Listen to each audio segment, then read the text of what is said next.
నిరాధారమైన విమర్శలు చేయడమే కొందరు పనిగా పెట్టుకున్నారు. సోషల్ మీడియాలో, సొంత పత్రికల్లో అబద్ధపు వార్తలతో ప్రజలను మోసం చేస్తున్నారు.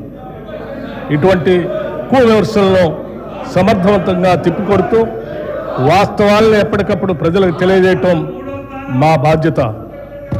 నిజం ప్రజలకు చెప్పకపోతే స్వార్థపరులు ప్రచారం చేసే అబద్ధాలే నిజాలుగా భ్రమించే ప్రమాదం ఉంది. అందుకే ఎప్పటికప్పుడు సత్యాలను ప్రజల ముందు ఉంచుతూ ముందుకు సాగుతున్నాం. రాష్ట్ర ప్రయోజనాల దృష్ట్యా సమాఖ్య స్ఫూర్తిని మా ప్రభుత్వం కొనసాగిస్తుంది.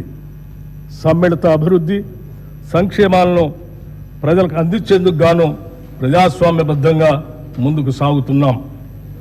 అభివృద్ధి, సంక్షేమం, సుపరిపాలన అనే 3 అంశాలతో తెలంగాణ నమూనా నేడు దేశం మొత్తానికే ఆదర్శంగా నిలిచే విధంగా కృషి చేస్తున్నాము.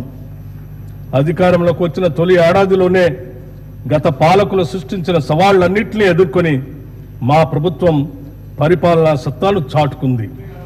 అయితే అదే సమయంలో లోక్సభ ఎన్నికలు రావడంతో ఎన్నికల నియమావళి అమల్లో ఉన్నందున అభివృద్ధి పనులకు కొంత విరామం ఏర్పడింది. తెలంగాణ రాష్ట్ర దీర్ఘకాలిక అభివృద్ధి లక్ష్య సాధనకు మా ప్రభుత్వం కట్టుబడి ఉంది. గౌరవ ముఖ్యమంత్రి శ్రీ రేవంత్ రెడ్డి గారి నాయకత్వంలో తెలంగాణ రైజింగ్ 2050 అనే ప్రణాళికతో మా పాలనని ముందుకు నడిపిస్తున్నాం.